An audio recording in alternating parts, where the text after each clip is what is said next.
Move on to this conversation now. As South Africa celebrates Women's Month, we shine the spotlight on women who embody grace, ingenuity and strength. Now, one of them is the newly crowned Miss World South Africa 2026, Romanda Hombir. Beyond the crown, she's also the founder of the Caring Purpose Foundation, now using her platform to make a meaningful impact. She joins us to share her journey, her purpose, and what it means to represent South Africa on the global stage. Romanda, thank you so much for your time. Once again, congratulations on winning the pageant. Now, how has your life changed since winning the crown? Thank you so much.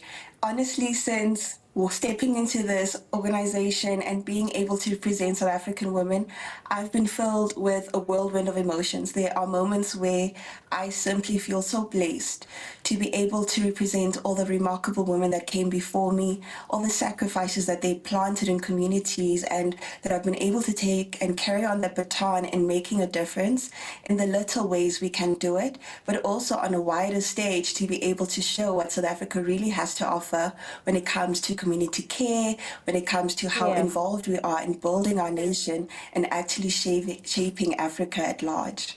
Now, speaking of that, you're also the founder of the Caring Purpose Foundation. Now, what inspired you to start it, and what impact are you hoping to make in communities particularly?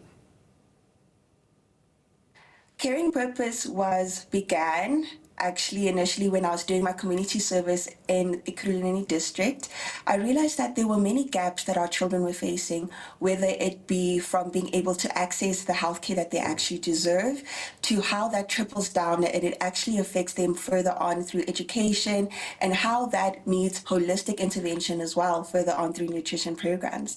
With every program we're able to initiate in different communities, we've noticed that it is more than just finding solutions for just a child struggling. It's really more on building a nation at large. And that begins to really look at different areas that we can empower children to show up in a manner that's dignified and that they can thrive in order to help secure our country with the leaders that we deserve in future, that have been supported and nurtured in a manner that really sets them up for success. Now, as South Africa celebrates Women's Month, right, what message would you like to share with women and particularly young girls who aspire to lead and basically make a difference? We come from a beautiful lineage of incredibly strong, resilient, and powerful women. Women are nation builders. We are light in communities, and we really help center our communities by showing that love, that nourishment, but that leadership that sometimes often can get overlooked simply because of how loving we are. I'm hoping that a lot of women are able to see my journey of resilience and not be afraid to follow their own path in life, because that is how we make a difference overall. But they're also able to look at incredible women like the ladies such as Mrs. Julia Morley, who has created an incredible platform for women to be able to own their voices and their stories and empower active change. Women should not ever be limited by their circumstances or feel as if that they are not able to change society as a whole. It really just takes one woman being willing enough to try to make a difference nationwide. So young girls should also follow in those footsteps in knowing their stories, knowing who they are, the value that they have to offer, and trusting that that is good enough to really bring about the positive change we need. Yeah. Now, you'll soon be representing South Africa on the global stage at the Miss World pageant. Now, how are you preparing for the competition? What do you hope for the world to learn, particularly about South Africa through you? Getting ready for Miss World has been such a roller coaster, to be honest, because the time frame has been a bit short, but the preparations began long before this crown was set on my head.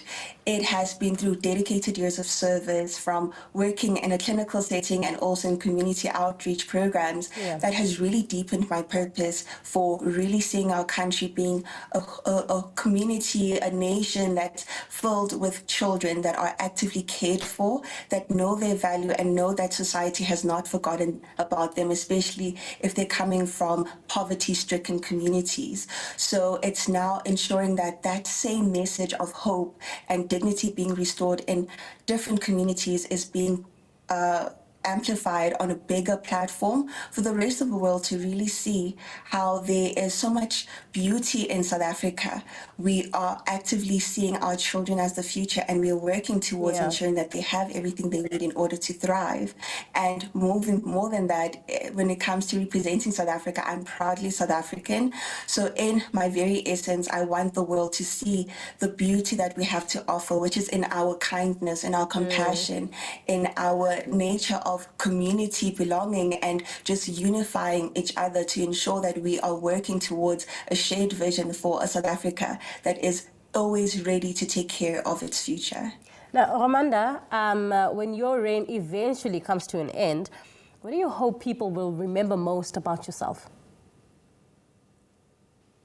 I know it's going to be so painful to say this at this stage because it just began, but when the time does come for my reign to come to an end, I'm really hoping that I have a legacy of excellence in the work we're doing in communities, in integrity, and how we're actively involving communities as well in igniting change, because they need to be empowered in order to be able to have sustainable change that is long lasting, but also that people are able to look at Romanda and see that she was simply a girl who tried with the little she had, and she was able to inspire others to do the same. Yeah. It is very easy to look at a title and think that that is what defines you and that is what will help make a difference. But it's in the communities that are holding hands and helping each other through collaboration where we're actually able to make a tangible change that will trickle down and shape the future generations that are coming after me. So I'm hoping the light or the baton I'm carrying currently can be shed onto those who will come after me, and they'll be able to really know that we are here to support them wholeheartedly as a nation. And regardless of what the world may think, South Africa is people filled with love, people filled with hope, and who are always ready to stand together. Particularly on that note, speaking about young girls, right? They find themselves in a digital age, in a digital era. That's the life they're living. And this is where social pressures come into play. This is where they read negative comments about themselves on social media. And that experience is for everyone, actually. What is it that young people need to always remember, particularly where social media is concerned, social media opinions are concerned as well? It is so important for young girls to really develop a sense of self, a sense of confidence, and a strong sense of self-love early on, because the world may have many negative things to say about you, but that should never define you, that should never limit you, and you should never internalize it as the truth. When you're able to know your value, your purpose, and everything that truly matters to you, whether it's your family, your career, your goals, or even igniting change in communities, it's more easy for you to be rooted in that than what any person's opinions or comments online would be. But I'm hoping that through just being who I am and always trying to advocate for positivity and love and kindness, other girls can look and see that you can choose to take a different path, even if you are facing any criticism or any sharp, painful words. There's always an opportunity to choose to be kind, to choose to be a person who speaks life and light into situations, rather than to see a fault in a person, try to look at the good in them and to encourage them to be a better version of themselves, even through social media. We should not see it as a playground where we can openly hurt other people and think like there's no consequences. Even if law, for example, is not taken into place, there are words that can really hurt a person. So always try to ensure that if you're leaving a comment or you are interacting on someone's post, think about how you would feel if you were on the other side. And if you wouldn't want to receive a comment like that, try your best to not be a person who's spreading any type of negativity. And if you receive it, don't let it define you, because it doesn't have to. Amanda, thank you so much for your time. But before I let you go, good luck on that work that you do, the outreach work that you do, as well as for the Miss World Beauty pageant. Thank you so much for having me on this platform. I really appreciate it. Romanda Hombir there, Miss World SA 2026.